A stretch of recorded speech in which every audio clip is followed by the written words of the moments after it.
Palavra da Verdade, com Hernandes Dias Lopes. Abra sua Bíblia comigo, por gentileza. Livro de Apocalipse, capítulo 5.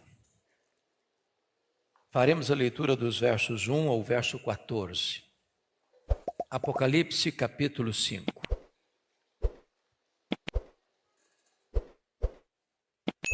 Esse texto diz assim: Vi na mão direita daquele que estava sentado no trono um livro escrito por dentro e por fora, de todo selado com 7 selos. Vi também um anjo forte que proclamava em grande voz: Quem é digno de abrir o livro e lhe desatar os selos? Ora, nem no céu, nem sobre a terra, nem debaixo da terra, ninguém podia abrir o livro, nem mesmo olhar para ele. E eu chorava muito, porque ninguém foi achado digno de abrir o livro, nem mesmo de olhar para ele. Todavia, um dos anciãos me disse: Não chores, eis que o leão da tribo de Judá, a raiz de Davi, venceu para abrir o livro e os seus 7 selos. Então, vi no meio do trono e dos 4 seres viventes, e entre os anciãos de pé, um cordeiro como tendo sido morto. Ele tinha 7 chifres, bem como 7 olhos, que são os 7 Espíritos de Deus enviados por toda a terra. Veio, pois, e tomou o livro da mão direita daquele que estava sentado no trono.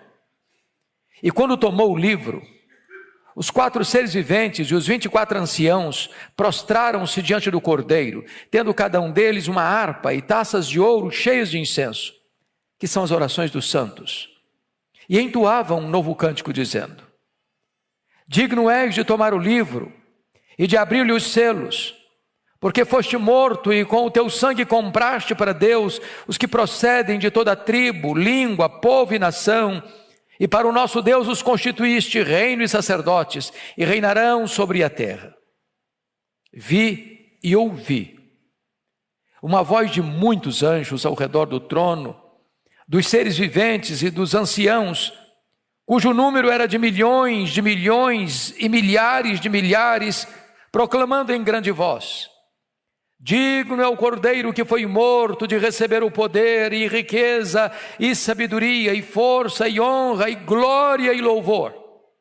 Então, ouvi que toda criatura que há no céu e sobre a terra, debaixo da terra e sobre o mar, e tudo que neles há, estava dizendo: Àquele que está sentado no trono e ao Cordeiro, seja o louvor e a honra e a glória e o domínio pelos séculos dos séculos.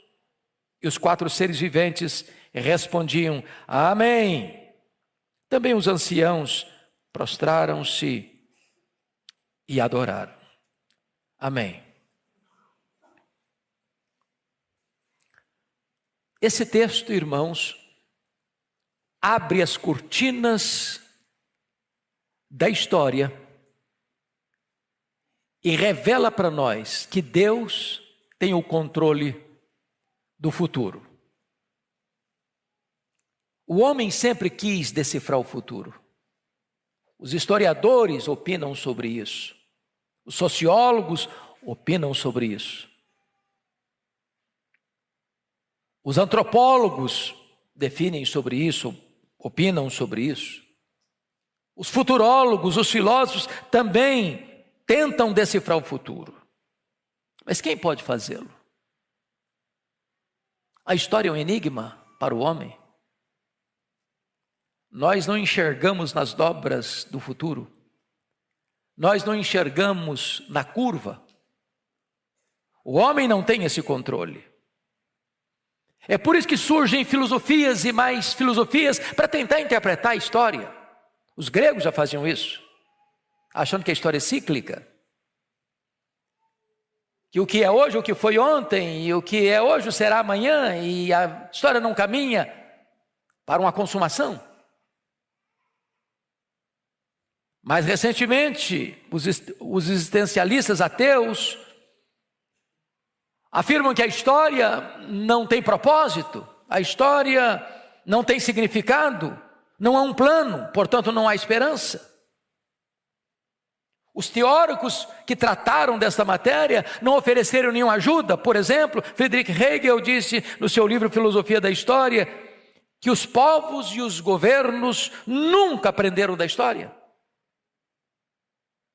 O primeiro-ministro da Inglaterra, Winston Churchill, disse que os homens cresceram no conhecimento, na tecnologia, na ciência, no saber, mas não evoluíram moralmente.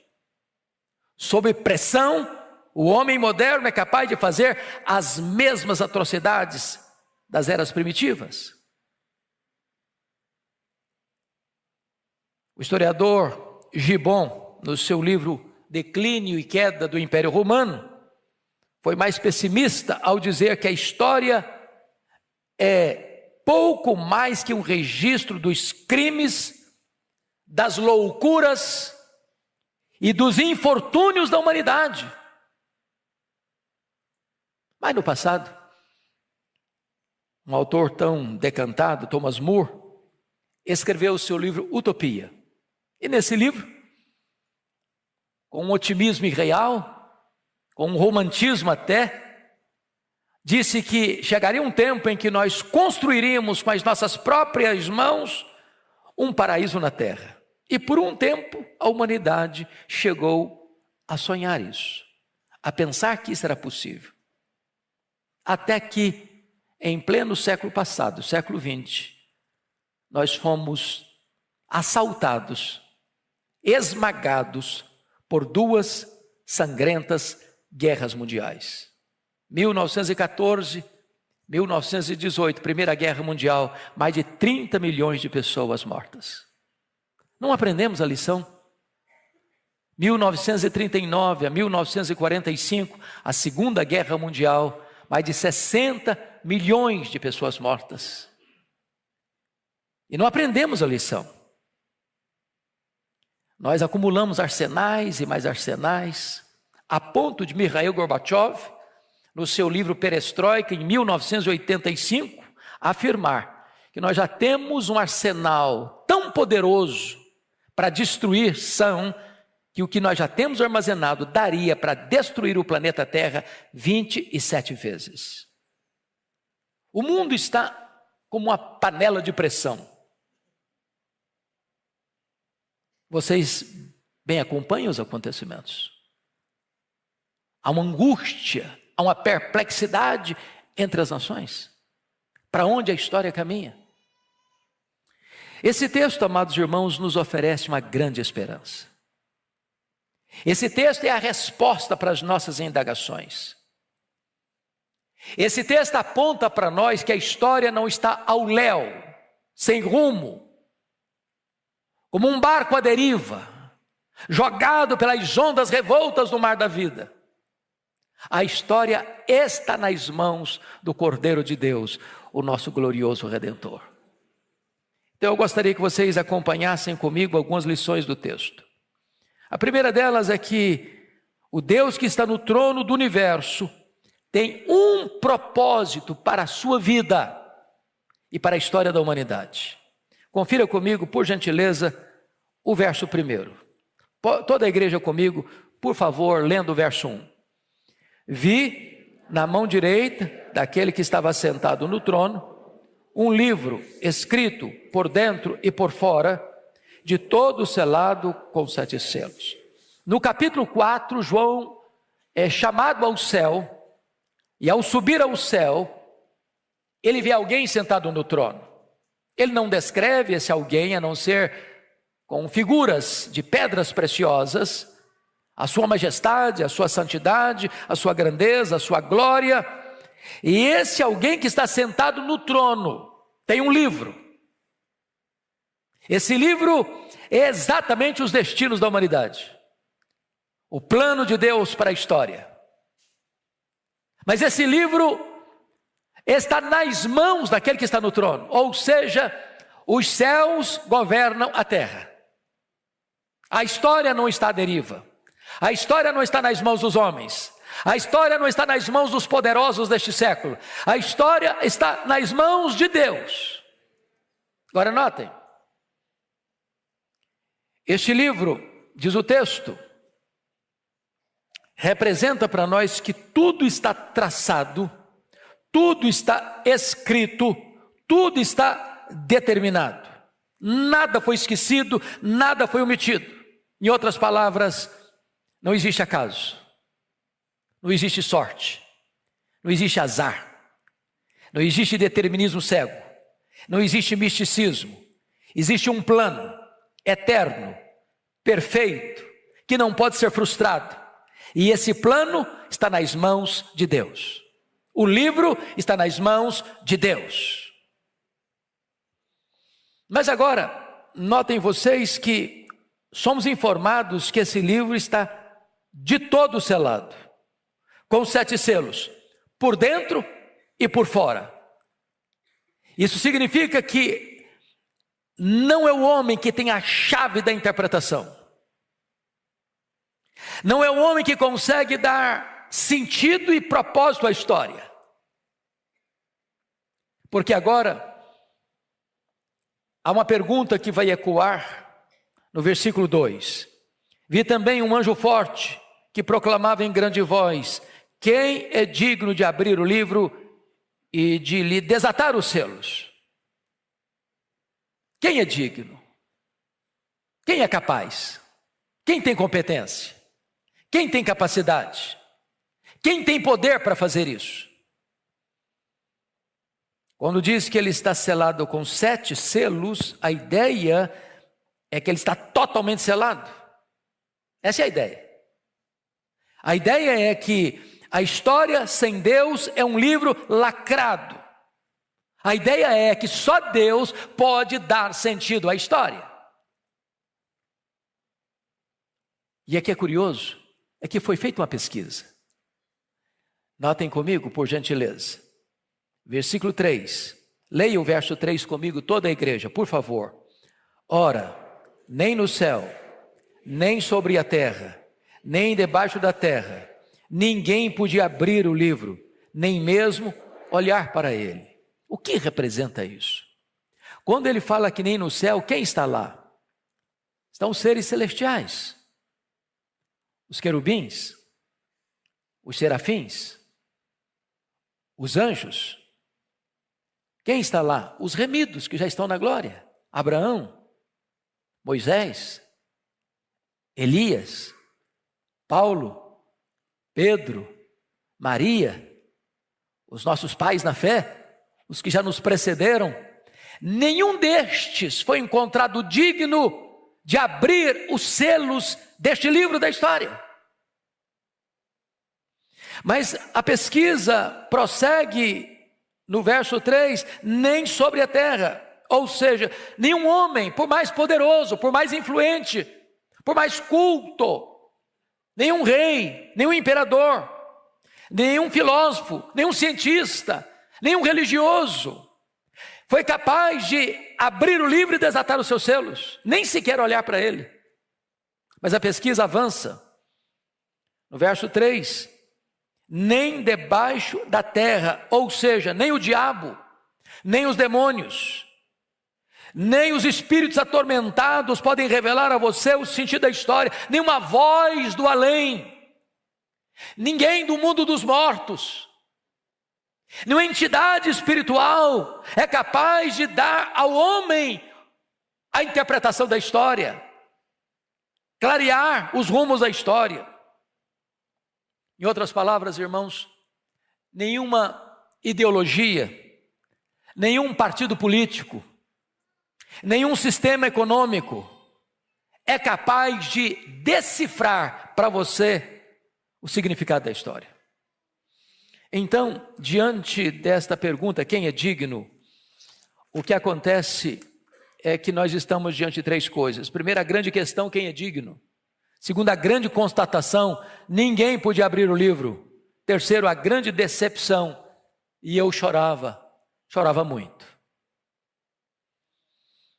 A crise de João, meus amados, é a crise da impotência de todos nós.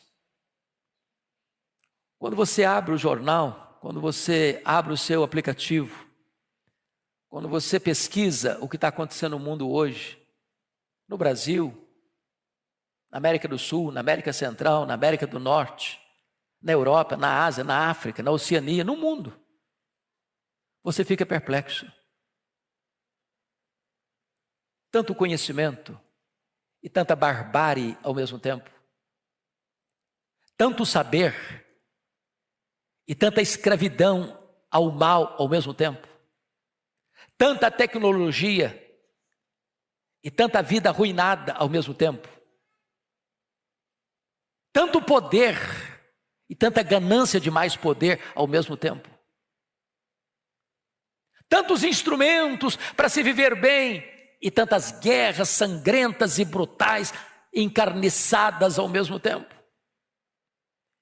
E você fica angustiado. Assim como João, a sensação nossa tem hora é um nó na garganta, é uma angústia na alma, é uma perplexidade, dizer, meu Deus, o que está acontecendo? Os governantes perdidos, os parlamentos perdidos, as cortes confusas, a violência nas ruas, a injustiça nos tribunais, as drogas escravizando a juventude, a promiscuidade sem freios, as guerras cada vez mais brutais. E você pergunta, meu Deus, para onde está indo isso? E o choro de João é o seu choro, é o meu choro, é o nosso choro. Será que a história está à deriva? É a pergunta. Será que caminhamos para o caos? É a pergunta. E então o verso 5 nos oferece uma luz de esperança. Leia o verso 5 comigo, por favor, toda a igreja. Todavia, um dos anciãos me disse, não chores, eis que o leão da tribo de Judá, a raiz de Davi, venceu para abrir o livro e os seus 7 selos. Que palavra preciosa, não chores. Mas essa palavra, ela pode ser apenas um consolo piegas. Às vezes, pastor Arival, eu tenho ido a funerais de pessoas queridas, de parentes próximos, de ovelhas amadas. E às vezes aqui, acolá, eu escuto alguém dizer, não chora não. E eu acho que essa palavra é tão tola. Porque funeral é lugar de choro mesmo. O melhor discurso que você pode fazer num funeral é o discurso do silêncio. É dar um abraço em alguém, encostar a cabeça dele no seu peito e não falar nada. Mas quando João escuta isso, não chores, não é um conselho vazio, não é uma palavra vazia. Ao mesmo tempo ele vai mostrar a solução, não chores, porque o digno procurado é o digno encontrado. O leão da tribo de Judá, a raiz de Davi, venceu para abrir o livro. E ele venceu a morte, e ele venceu o diabo, e ele venceu o pecado, e ele venceu o mundo. Ele tem capacidade, ele tem poder, ele tem autoridade, ele tem competência para dar significado à história e à vida. Mas, notem comigo, que no verso 6, e eu quero que você, por gentileza, leia comigo o verso 6 e o 7, juntos, vamos lá? Então, vi no meio do trono, dos 4 seres viventes, e entre os anciãos, de pé, um cordeiro, como tendo sido morto. Ele tinha 7 chifres, bem como 7 olhos, que são 7 Espíritos de Deus, enviados por toda a terra. Veio, pois, e tomou o livro da mão direita daquele que estava sentado no trono. Louvado seja Deus. Veja bem que ele está no meio do trono. E quem é ele? João, com figura de linguagem, vai apresentar-nos os 3 grandes atributos incomunicáveis de Deus, que pertencem também ao leão da tribo de Judá, a raiz de Davi. Que atributos são esses? Primeiro, ele tem o quê? 7 chifres. E essa é uma linguagem figurada. Chifre é símbolo de poder. 7 da perfeição. 7 chifres significa que ele é onipotente. O que mais? Ele tem o quê? 7 olhos. Aqui a ideia de que ele enxerga tudo, que ele vê tudo, que ele sonda todos. Se é 7, significa que ele é também onisciente. Ele é onipotente e ele é onisciente. Mas quando diz que são os 7 Espíritos de Deus enviados por toda a terra, representa que ele é também onipresente. Esse que está no meio do trono tem capacidade, tem credencial, tem autoridade para pegar o livro. E agora o verso 7, veio, pois, e tomou o livro da mão direita daquele que estava sentado no trono. Deus Pai assentado no trono, o Deus Filho agora pega o livro da mão direita do Deus Pai, e ele agora venceu para abrir o livro e desatar os seus selos. A história vai dar um curso, vai ter um curso. Ela não está solta, ela não está à deriva, ela não é governada pelo acaso, ela não é governada pelos astros, ela não é governada pelo misticismo humano, ela não é governada pelos poderosos deste século, ela é governada pelo Senhor Jesus.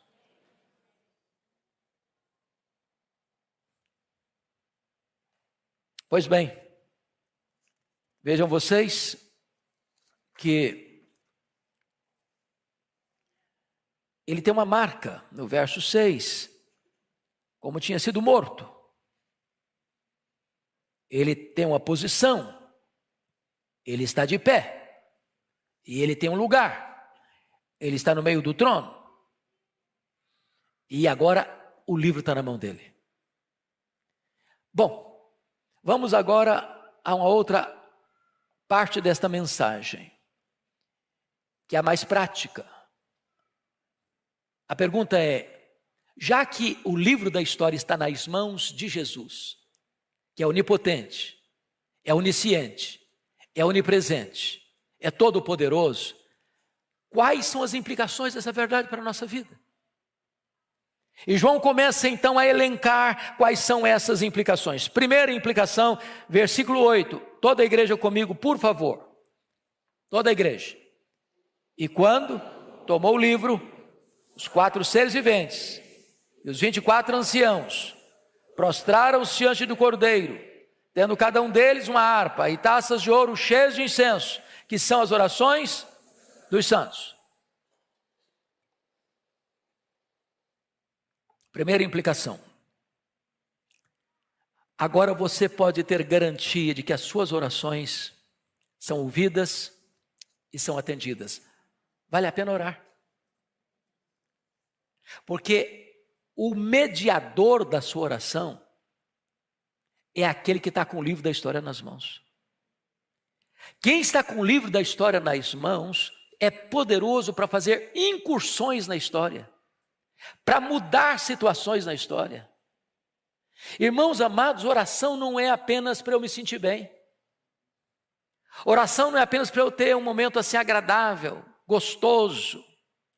Oração é a coisa mais revolucionária que pode acontecer na sua história. Você está falando com aquele que tem o controle do universo nas mãos. Aquele que pode interferir na história em seu favor. Aquele que pode virar a mesa da história, mudar o placar do jogo da sua vida. Aquele que pode fazer milagres extraordinários, aquele que pode fazer com que a mulher estéril seja alegre mãe de filhos, aquele que pode abrir a vista aos cegos, aquele que pode fazer os coxos andarem, os surdos ouvirem, os mudos falarem, os mortos ressuscitarem, aquele que tem todo o poder, toda a autoridade nos céus e na terra. Para ele você fala, você conecta a fraqueza humana à onipotência divina, você conecta o altar da terra com o trono do céu. Quando você ora, você aciona o braço do todo-poderoso Deus em seu favor. Vale a pena orar. Faz sentido orar. Segundo lugar, leia comigo o verso 9, por gentileza. Toda a igreja. E entoavam novo cântico, dizendo: digno és de tomar o livro e de abrir-lhe os selos, porque foste morto e com teu sangue compraste para Deus os que procedem de toda tribo, língua, povo e nação. Verso 10. E para o nosso Deus os constituíste reino e sacerdote, e reinarão sobre a terra. Então preste atenção nisso, vale a pena, irmãos, evangelizar.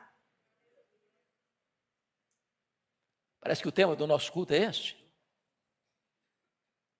Sabe por que vale a pena evangelizar? Porque Jesus já comprou com seu sangue. O que comprou com seu sangue? Gente de todo grupo étnico, tribo. Gente de todo grupo linguístico, língua. Gente de todo grupo político, povo. Gente de todo grupo social, nação. Já comprou.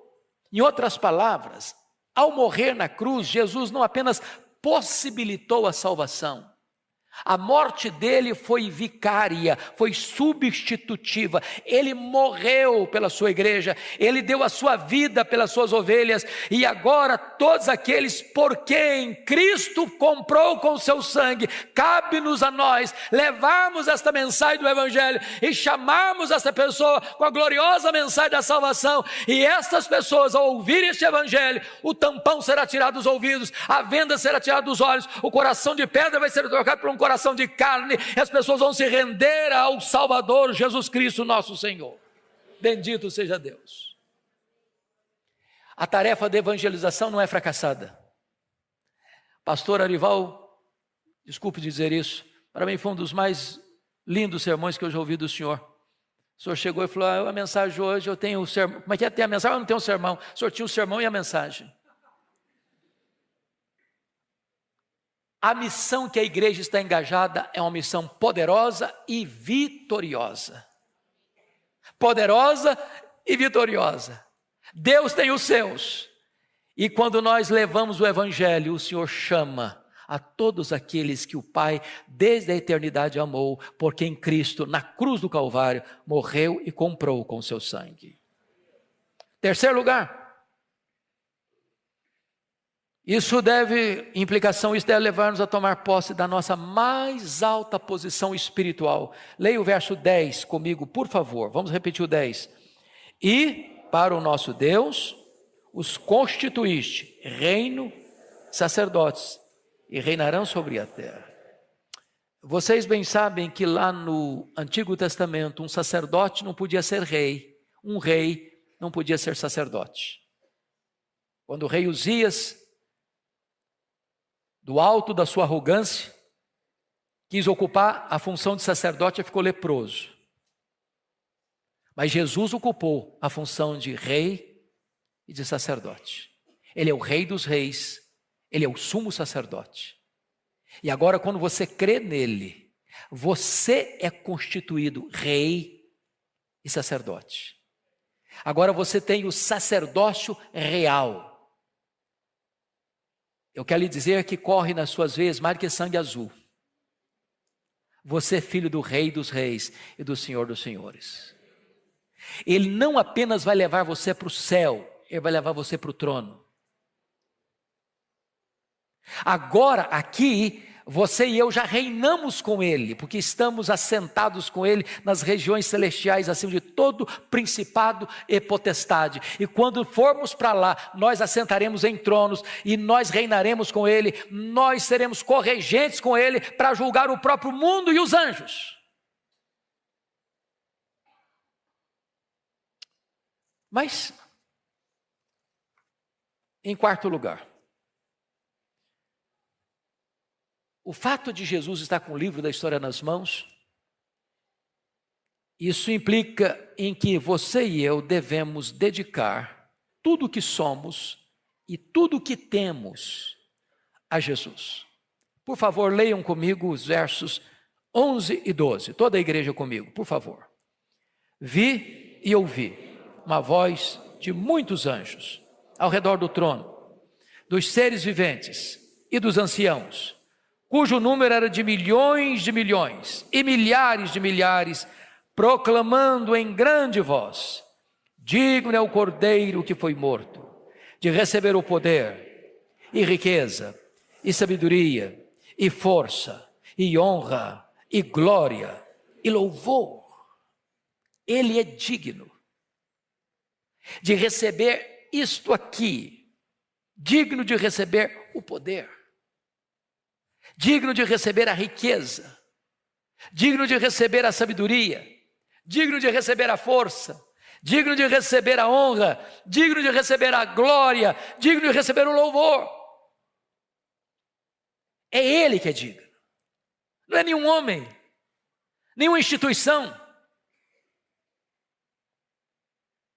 É Jesus que é digno. Então entregue na mão dele todo o poder, toda a riqueza, toda a sabedoria, toda a glória, toda a honra, todo o louvor. A nossa vida é para Ele, o nosso culto é para Ele, a igreja é dele, nós vivemos para a glória dele. Ele é a razão de todas as coisas, Ele é o centro de todas as coisas, tudo converge nele, tudo tem sentido nele. Então, o que você vai perceber daqui para frente é que aquele que foi procurado, aquele que foi encontrado, agora ele é plenamente adorado. Eu chamo a sua atenção que ele é adorado por quem ele é. Versículo 5 a 7 diz que ele é o leão da tribo de Judá, ele é a raiz de Davi, e ele é o cordeiro que foi morto. Segundo, ele é adorado por onde ele está. Está escrito que ele está no meio do trono. Terceiro, ele é adorado por aquilo que ele fez. Em outras palavras, ele comprou-nos para Deus. E ele nos constituiu reino e sacerdotes para Deus. Quarto, ele é adorado por aquilo que ele tem. Ele tem adoração de todo o universo, de toda a criatura. Ele tem adoração dos serafins, ele tem adoração dos querubins, ele tem adoração dos anjos, ele tem adoração da igreja na glória, ele tem adoração da igreja na terra, ele tem adoração do universo inteiro, porque tudo foi criado para ele e para a glória dele, e o universo inteiro está rendendo culto a ele. É por isso que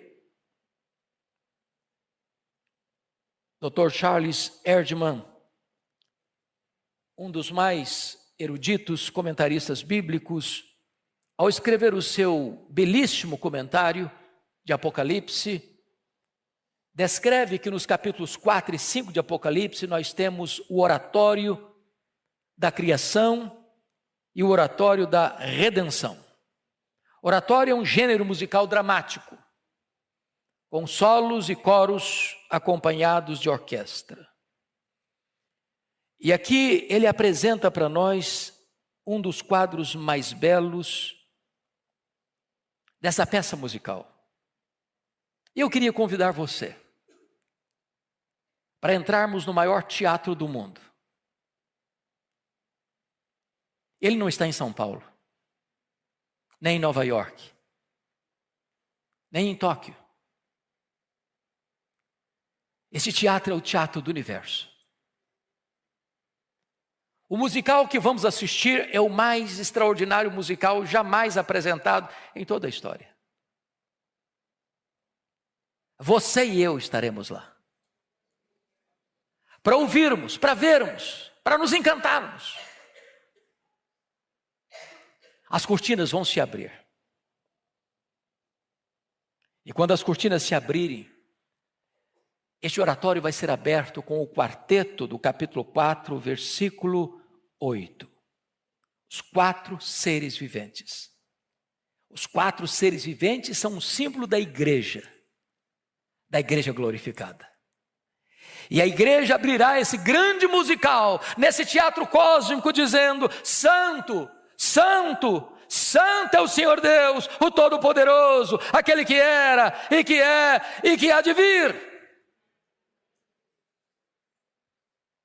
Então, diante desta música celestial entoada pelos seres celestiais, agora uma outra música toma o espaço desse teatro, no verso 10 e 11, quando então os 24 anciãos, símbolo da igreja da glória, representada pelas 12 tribos, pelos 12 apóstolos, a igreja universal, então entoa a segunda música no verso 11, dizendo: Tu és digno, Senhor e Deus nosso, de receber a glória e a honra e o poder, porque todas as coisas tu criaste, sim, por causa da tua vontade, vieram a existir e foram criadas.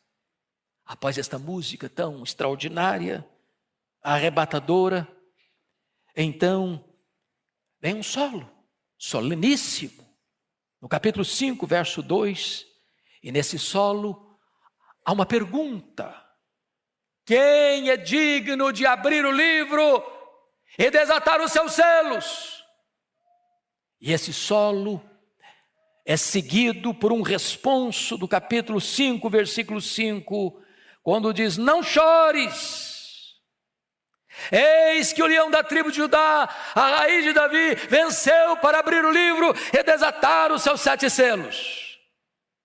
Então diz a Bíblia que os serafins, os seres celestiais, e a igreja glorificada, conforme o verso 8, os 4 seres viventes, os 24 anciãos, prostraram-se diante do Cordeiro, tendo cada um deles uma harpa e taças de ouro cheias de incenso, e eles então entoam uma música dos seres celestiais e da igreja glorificada no verso 9, dizendo: Tu és digno de tomar o livro e de abrir os seus selos, porque foste morto e com o teu sangue compraste para Deus os que procedem de toda tribo, língua, povo e nação, e para o nosso Deus os constituíste o reino e sacerdotes, e reinarão sobre a terra.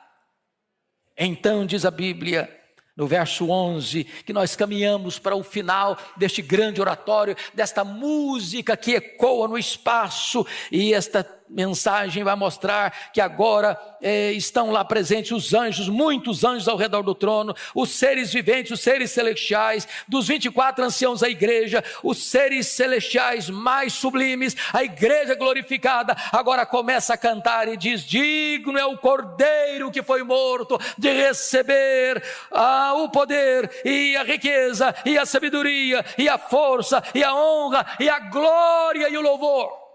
E então, nesse teatro do universo, com a respiração suspensa, se olha e se escuta que todo ser que há no céu, todo ser que há na terra, todo ser que há debaixo da terra, todo ser que há no mar, todo o universo sem fim se une a esta música arrebatadora e apoteótica, que levanta um clamor de louvor, de gratidão, de exaltação ao Deus que está no trono e ao Cordeiro, no verso 13, dizendo: aquele que está sentado no trono e ao Cordeiro, seja o louvor e a honra e a glória e o domínio pelos séculos dos séculos.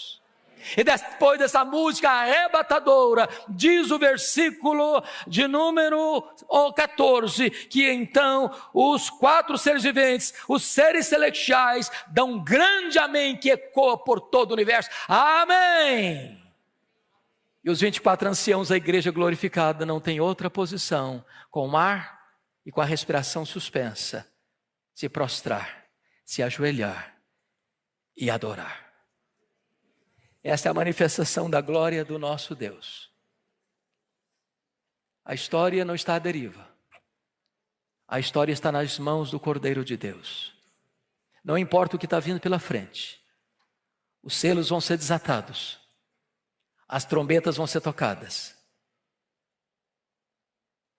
Os agentes do mal vão se levantar e vão cair. As taças da ira de Deus vão ser derramadas.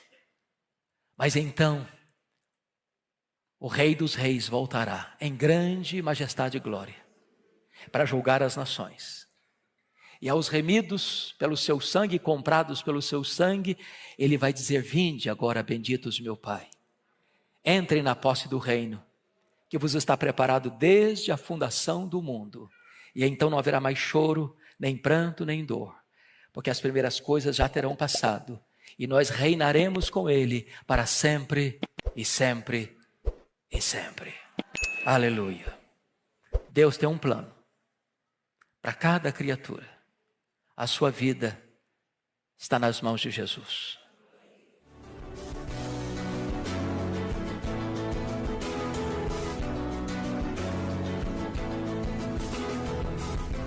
Palavra da Verdade, com Hernandes Dias Lopes.